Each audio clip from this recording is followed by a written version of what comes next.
Welcome back, everyone, and I will hand over to Dr. Pearce. Now, you were here by yourself. Are you waiting for any other directors of HBRIC? Jim Scotland was intending to be here. Microphone, please. Yeah, Sorry, okay. I think Jim Scotland was intending to be here, but he was anticipating a time of 1:30, so we could just go. Is that not close enough? Is that better? Sure. Okay. Well, away you go. Let's get into it. So good afternoon and welcome, Dr. Pearce. Thank you. Thank you, Chairman. Thanks for the opportunity. I asked the Chairman if I could come and make a brief information presentation this afternoon because some commentary in the media last week, which may not have been entirely accurately attributed, from various councillors seems to suggest that at least some of you think that it's possible to have the DIN limits that are proposed in the draft decision and have the RWSS, and that is, I have to say, not the view of the HBRIC directors. So I wanted to explain to you that that's not our view. I wanted to do that in public, and I wanted to very briefly give you the reason why we think that's not the case. And this is not, at this point, an argument for changing the DIN limit. It's simply talking about whether things can proceed with it. So what do I do here, Leanne? Just roll it? You can roll it towards yourself, or you can just go to next. And every time you click, or you can use this. That's even better. I'll just use that one. So I thought I'd start, and I'll end on this point. So these are the DIN levels in various rivers in the Tuki at the present time, and these are Hawke's Bay Regional Council's data. So Tuki at Red Bridge is 0.75. Everything else except the Waipawa at State Highway 2 are well above 0.8. Some of them are above by significant multiples. And our view, as it says in italics here, at a DIN of 0.8 milligrams per litre, there is no headroom for nitrogen leaching from any intensified land use from the RWSS at any location upstream of Shagrock. And so we believe that the RWSS can't proceed if that DIN limit remains in its current form in the final decision. I wanted to just step through what the Board of Inquiry has actually decided and start at the highest level.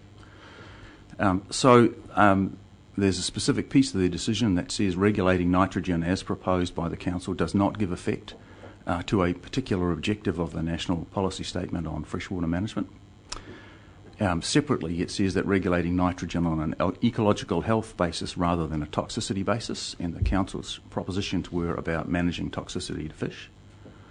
Regulating on ecological health rather than toxicity more likely to give effect to.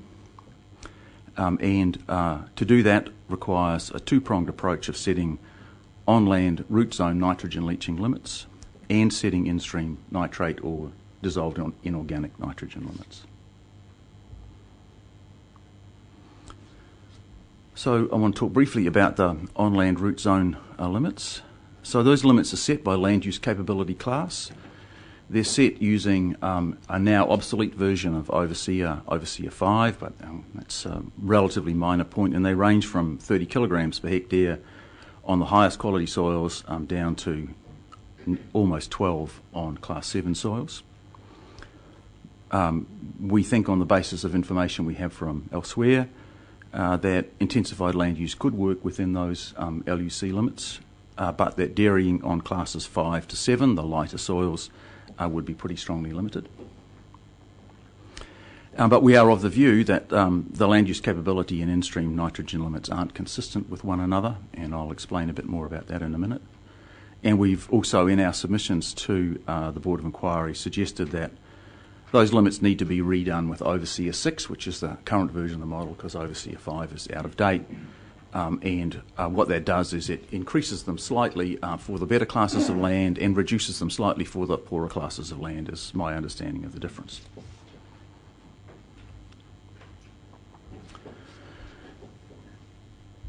An annual average dissolved inorganic nitrogen, which is nitrite plus nitrate plus ammonium. A limit is set at 0.8 milligrams per litre in the draft decision. That limit is set everywhere in the catchment except in the headwater zone. It is a limit, which means it is in place now and it is enforceable. It's not set as a target, which is a limit that's to be met at a defined date in the future. There's one paragraph of the decision where the board does what you might call a reasonableness check. It says the DIN limit of 0.8 is not out of touch with reality because the DIN at Redbridge is 0.75, so there's 0.05 of a milligram per litre of headroom for the rest of the catchment.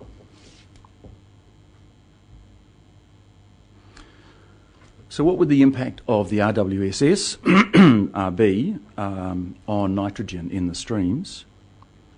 So we'll start with some assumptions here. The first assumption is 25,000 hectares, which is the projected area. After full uptake, so every area, the whole area is being supplied, and when a steady state has been reached, and using the land use capability limits that are set in the draft decision, weighted for the proper proportions of land use capability classes within the RWSS area, the average of those limits is around 25 kilograms of nitrogen per hectare per year, so 625,000 kilograms of nitrogen.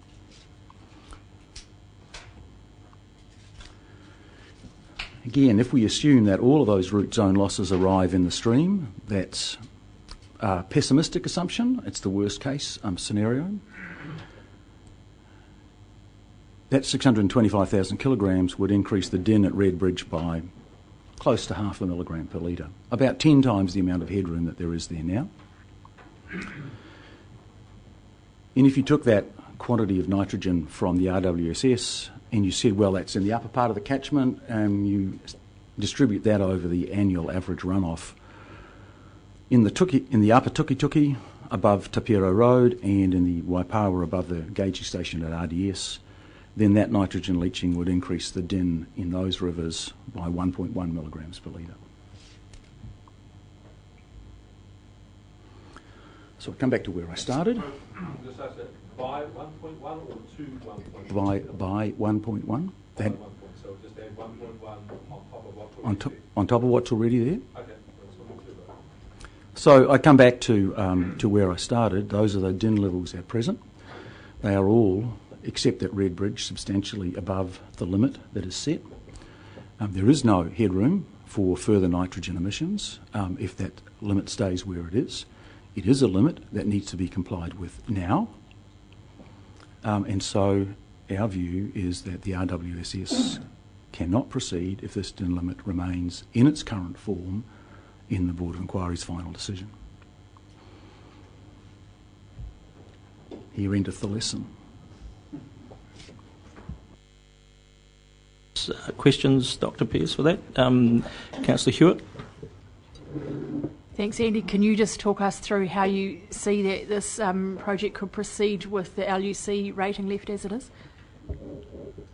Your second part. So in assuming that something was done about the DIN, which I'm not arguing for at the moment, yeah. So I need to scroll down through a couple of slides, I think. Sorry, where are we? So extensive modelling using Overseer has been done in Canterbury as part of the Canterbury Water Management Strategy. They haven't done it on the basis of land use capability limits. They've done it for specific soils, which are categorised as extra light, very light, light, medium and heavy. And they've done it for 3 different rainfall zones, one based on the rainfall climate at Lincoln, one based on the rainfall climate at Darfield, and one based at the rainfall climate at Hororata on the inner edge of the plains. Excuse me. The Darfield rainfall is probably the one of those 3 that's most similar to kind of the midpoint of the Ruataniwha area. And so these are the nitrogen losses modelled. This is a couple of years ago now with Overseer 5, so they on the same basis as the limits that are in the draft decision. So as you can see here, for apple, summer fruit, berry fruit, and viticulture, limits are less than 10 and less than 20 on all soil types. So those would comfortably fit within the land use capability limits that have been set in the draft decision. Mixed arable and seasonal arable, I think there's some question about this number because certainly people in Hort, New Zealand, think that the typical levels of nitrogen leaching are higher than this, but this is what Overseer 5 says for Darfield, less than 25 on everything except the extra light soils. And on that basis, on the basis of this particular piece of modelling, they could fit within, although, as I say, there's some doubt about that. And then there's a range of numbers for different levels of dairying intensity. And as long as you stay off the very light soils, then for light, medium and heavy, or medium and heavy soils, at a range of stocking rates, you can get down below 25, which is about the midpoint of the limits that are currently set out. Dairy support is less than 25 on everything except extra light soils. Irrigated sheep, of which there are not many, are pretty low. Deer are a little higher, and irrigated beef on heavy soils, heavy to light soils, again, more or less fits within the proposed limit. So while this is not a perfect comparison, it's enough to give us an indication that we think land use intensification could live within the limits. And as I said, if Overseer 6 is used, on the heavier and better soils, those numbers are somewhat higher, so that gives you a little bit more room. So supplementary, how does that work with crop rotation? Have you had a look at that in Darfield? And following on from there, would you look at grandfathering to phase out or provide current land users who are over there to get it to move with innovations over a period of time? So the Board of Inquiry has decided that grandfathering is not permitted, or grandparenting, which, as I understand it, was proposed by the Council. So existing users do not have any rights to continue to emit at their current emissions rates. That is not the case under the Land and Water Regional Plan in Canterbury. They have, and up to 2017, they have grandparented losses, and then there are new rules somewhat similar to what's in the conditions for the RWSS about farm environment management plans, matrix of good management, and a sinking lid on current emissions. But the draft decision here says no grandparenting. The rotations?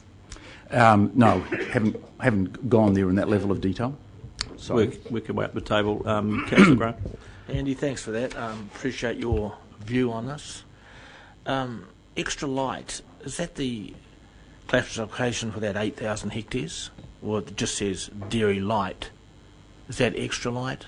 What are we talking about? Are we talking about how much topsoil over red metal, over whatever? So there's no neat cross match here between these categories of soils and the land use capability here. But my understanding would be that, and Andrew or Duncan or someone may be able to help out here, that Class 6s and 7s in Ruataniwha would be possibly very light, and Class 5 is probably light, but it's not an absolute one-for-one match because it comes down to, in this categorisation, it comes down to how stony the soil is, how thin the topsoil cover is, and so on.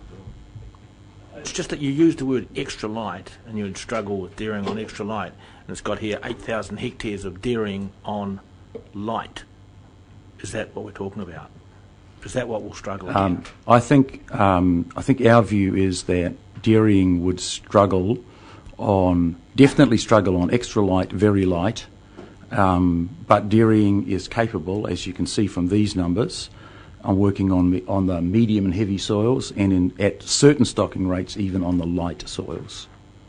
And that has to be conditioned again by the fact that these categories do not neatly map to the land use capability categories or classes that the Board of Inquiry's decision has applied.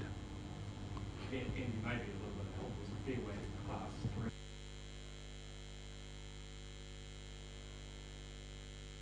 3. and they would probably be categorised as medium in this category.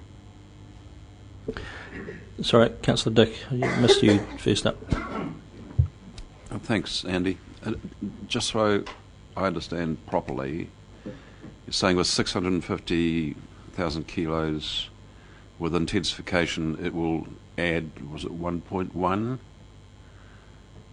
In the upper part of the above in the Ruataniwha Basin itself, and add about half a milligram per litre if you disperse it over all of the runoff in the Tuki at Red Bridge. Yes. So if you can pull up that slide that's got the various locations and the present readings, could you translate what they would turn out to be with intensification?